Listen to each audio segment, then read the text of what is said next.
Welcome to Film and Page. I'm Dominic, and this is another episode of Road to Dune.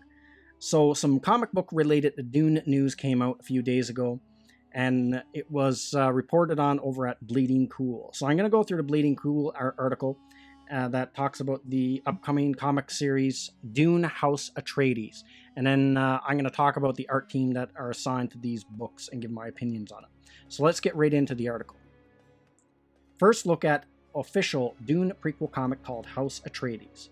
Dune fans have reason to celebrate thanks to a new preview from Boom Studios, the company known for heating up the road to San Diego Comic-Con with announcements ahead of the show. Frank Herbert's Dune is getting an epic 12-issue prequel from Boom, penned by Brian Herbert and Kevin J. Anderson, who wrote the novel Dune House Atreides, on which the comic series of the same name will be based. They're joined by artist Dev Pramanik and colorist Alex Guimarães, along with superstar cover artists Jay Lee, who brought his beautiful creepy touch to another famous adaptation with Stephen King's The Dark Tower comics, and Boom mainstay Dan Mora. Boom has shared the first look at the new comic. Boom Studios writes in their announcement for the Dune prequel, set in the years leading up to the Hugo and Nebula Award-winning Dune, which inspired the upcoming feature film from Legendary Pictures, Dune House Atreides transports readers to the far future on the desert planet Arrakis, where Pardokind seeks its ecological secrets in remote, desolate regions of the alien world. Meanwhile, a violent coup is planned by Shaddam Carino, the son of Emperor Elrond. Far away, an 8-year-old slave, Duncan Idaho, seeks to escape his cruel masters, and a young man named Leto Atreides begins his fateful journey. These unlikely souls are drawn together first as renegades, and then as something more, as they discover their true fate to change the very shape of history. Stefana Pliban, senior editor at Boom Studios, also spoke on Dune prequel and the creative team. Dune is one of the most exciting and important sci-fi worlds ever created. So once we had Brian and Kevin on board, we knew we needed some of the best artists in the business to deliver the kind of series that would deliver on the epic story they're telling. Dev and Alex bring an exciting look to the world of Dune, with Vladimir Harkonnen and Duke Leto visualized for the very first time in comic book format. Add in superstars like Jay Lee and Dan Mora, bringing jaw-dropping covers, and you've got a series unlike anything else in comics. Dune House Atreides isn't the only Dune tale coming out to comics this year. Boom Studios has announced that they are coordinating with Abrams Comic Arts as part of their larger Dune plans. They write, Abrams Comic Arts will release a graphic novel trilogy adapting Frank Herbert's original novel Dune, with Volume 1 coming November 24th, 2020. The Dune graphic novels from Comic Arts also adapted and scripted by Brian Herbert and Kevin J. Anderson, and will be illustrated by Raul Allen and Patricia Martin, and feature covers by Bill Sienkiewicz. It looks like 2020 is yours, Dune fans. Dune House Atreides comes to Boom Studios with its debut issue on October 21st. So here is one of the upcoming covers that it's going to be part of this prequel miniseries. Right off the bat, I have to say the artwork for this miniseries is a lot better than the artwork that's going to be featured in the Dune graphic novel that's going to be coming out. As you can for those who follow my channel, when I did that video talking about the preview artwork for the upcoming Dune graphic novel, I wasn't impressed at all. But thankfully, the artwork for this upcoming monthly Dune series is a lot better. So this is the cover, one of the variant covers. And here's a look at some of the interior art. So right off the bat, that interior art looks way, way better, way more detailed. It has depth. Colors are brighter and just deeper. It looks so much better. It looks way better, and it looks like dynamic. It's not boring, dull to look at. From the artwork that I saw that's going to be featured in the Dune graphic novel. So now I'm going to talk about the art team working on this. So for some of the variant covers, we have Dan Mora, and he's worked with, I guess, Boom quite a bit. And as you can see from this illustration here, he's a pretty solid artist. I like his artwork, and I think he's a good choice to do the covers. He's got that dynamic style, like his artwork's not boring to look at, it's exciting, and I think he's a good choice. There's another one, this is a Batman and Robin, and this one here I really like, this overlooking the town, like just has like a lot of depth to it, detailed, clean, good artwork. And then the interior art that's going to be done by Dev Pramanik. Here's some of interior art. I'm not sure what comic this is from, but it looks cool, and especially this next page I'm going to show you here. This looks really good. I really like this page, especially the cabin and stuff in the background. So a solid artist all the way around. And then doing some of the other covers, it's going to be Jay Lee. So now I want to talk about a little bit about Jay Lee's artwork. He has been kicking around the business since at least the early 90s. I remember he did stuff for Marvel. He did a run on Submariner, then he did his own thing for Image Comics.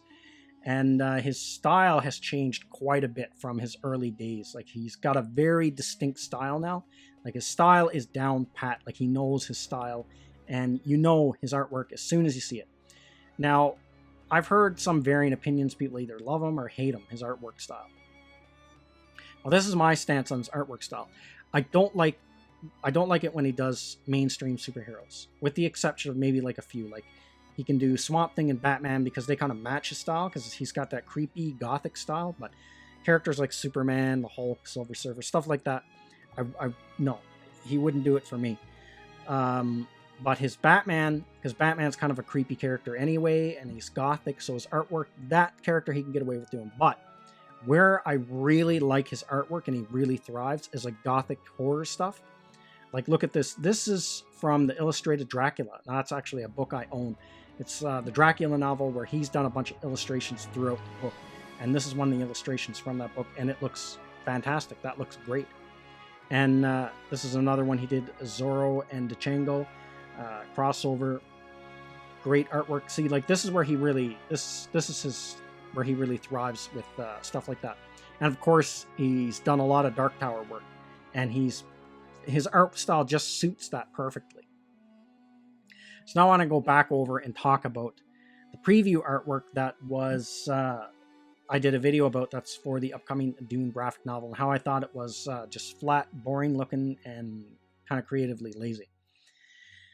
And in the comments section of that video, someone argued with me and said this is actually artwork for the Dune House Atreides upcoming series, but it's not. This is for the graphic novel. This is artwork done by Raul Allen and Patricia Martin.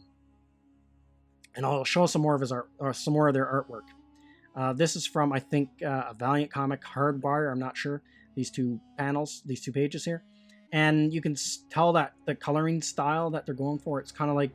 Kind of more like a flat style, and it's not that they're terrible artists or anything. I just don't think their style suits Dune. Now, that's just my opinion. It's kind of like Jay Lee. Like, his style's not going to suit every genre. Like, you know, if you get him with the right genre, his artwork really complements it. I think it's the same thing for these guys, and I think it's I think it would like the way they color and the way they draw would fit a better genre way better than something like Dune. But that's just my opinion. But they are doing the interior artwork for the upcoming Dune graphic novel with covers by Bill Sienkiewicz. And here's even more of their artwork. This is one of the early sketches that was released, design sketches for Paul Atreides.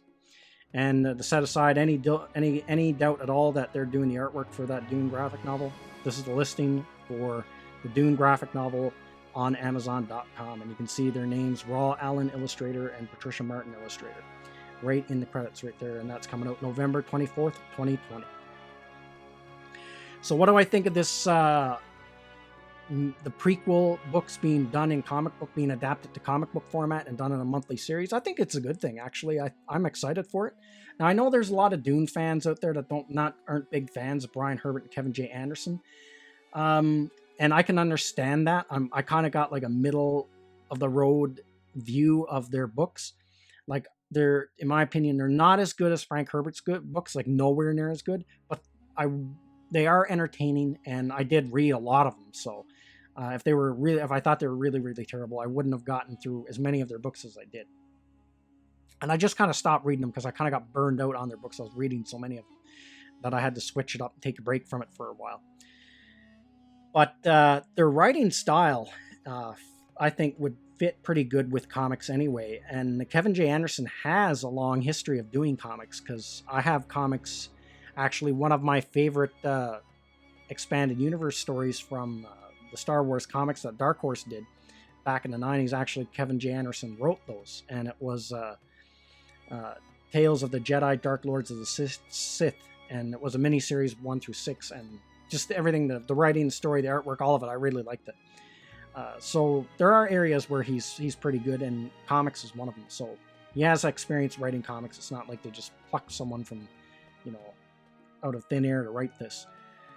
So I think it's going to be a pretty good series, and if they adapt, and then if the first 12 issues do good, and then they can do the second book, that's 3 years of material. If they split each book up into 12 monthly comics, 12 floppies, that's 3 years of material. And then if they go into the Machine Crusade, then that's 6 years. If they go into the other books, they could get a decade of material for comic books out of the Dune series, out of all the stuff that Brian Herbert and Kevin J. Anderson wrote, if they keep going. So I think it's pretty good news. I think this is good news, and I'm looking forward. I'm actually looking forward more to Dune House Atreides now than I am the Dune graphic novel adaptation of Brian Herbert's, just because of the artwork. I was really disappointed with the way the art looked in the graphic novel for Frank Herbert's Dune. I don't know why they should have got similar artists to this to do the Dune graphic novel. I mean, the covers will be fantastic because it's Bill Sienkiewicz, but I don't know if they'll stick with the same team for all three installments for that graphic novel, but who knows. So that's everything I got to say in this video. Let me know what you think in the comments section, and I will see you at the next one. I'd like to say thank you to all of my subscribers. I appreciate you all in helping this channel grow. If you're new to the channel, don't forget to like, share, and subscribe. Also, don't forget to hit the bell icon so you'll be notified when new videos are uploaded.